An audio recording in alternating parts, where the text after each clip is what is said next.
Nivetha Thomas, Priyadarshi, విసుదేవ్, Gautami, Bhagyaraj కీలక పాత్రలు పోషించిన సినిమా 35 చిన్న కథ కాదు. రానా దగ్గుపాటి, సృజన్ ఎర్రబోలు, సిద్ధార్థ రాళ్లపల్లి నిర్మించిన ఈ సినిమాను నందకిషోర్ ఏమని డైరెక్ట్ చేశారు. తాజాగా ఈ మూవీకి చెందిన ప్లెజెంట్ పోస్టర్ ను విడుదల చేశారు. క్లీన్ ఎంటర్టైనర్ గా రూపుదిద్దుకున్న ఈ new age family drama Telugu, Tamil, Malayalam భాషల్లో ఆగస్టు 15న విడుదల కాబోతోంది. పెళ్లి చూపులు, సమ్మోహనం, అంటే సుందరానికి తదితర చిత్రాలకు అద్భుతమైన సంగీతం అందించిన వివేక్ సాగర్ ఈ చిత్రానికి మ్యూజిక్ అందించారు.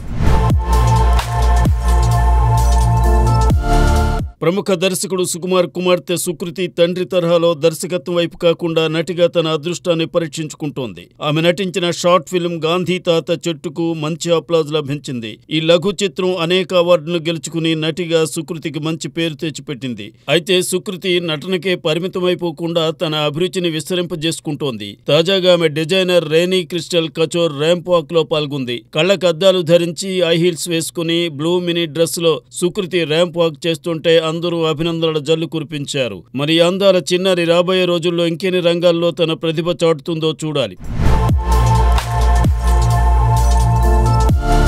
ముళ్లపూడి వెంకట్రమణ గారి అప్పుల అప్పారావు కనిపించిన వాడినల్లా 5-10 రూపాయలు నిర్మోహమాటంగా అప్పడిగేస్తుంటాడు.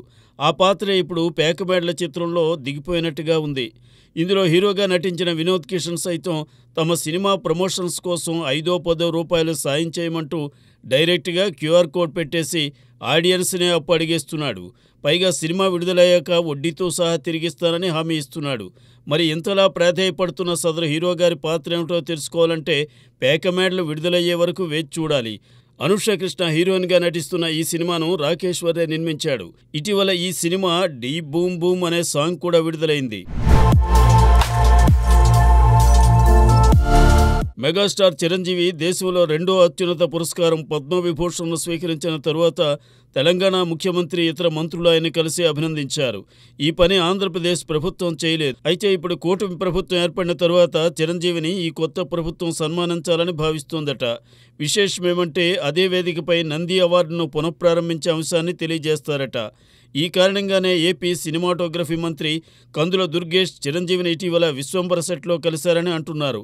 అలానే యాక్టివ్ ప్రొడ్యూసర్స్ గిల్ట్కు చెందిన నిర్మాతలు పవన్ కళ్యాణ్ను కలిసినప్పుడు ఈ ప్రస్తావన వచ్చిందని తెలుస్తోంది.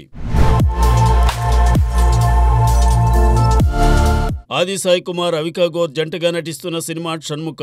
ఇటీవల శాసనసభ చిత్రాన్ని నిర్మించిన సాప్పని బ్రదర్స్ దీన్ని ప్రొడ్యూస్ చేస్తున్నారు.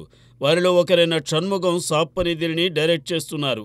ఈ సినిమా చివరి షెడ్యూల్ ఇటీవలే పూర్తయిందని, ఇంతవరకు ఎవరూ టచ్ చేయని పాయింట్తో ఈ సినిమాను రూపొందించామని దర్శకుడు చెబుతున్నారు. ఈ సినిమా కోసం హైదరాబాద్లో రిచ్గా వేసిన సెట్లో చివరి షెడ్యూల్ను చేశారు. కేజీఎఫ్, సలార్ చిత్రాలకు సంగీతం అందించిన రవి బసూరి ఈ చిత్రానికి సంగీతం అందిస్తున్నారు. విజువల్ ఎఫెక్ట్స్, గ్రాఫిక్స్ విషయంలో స్పెషల్ కేర్ తీసుకున్న ఈ సినిమా ఆది సాయి కుమార్ కెరీర్లో మైలురాయిగా నిలిచిపోతుందని మేకర్స్ చెబుతున్నారు.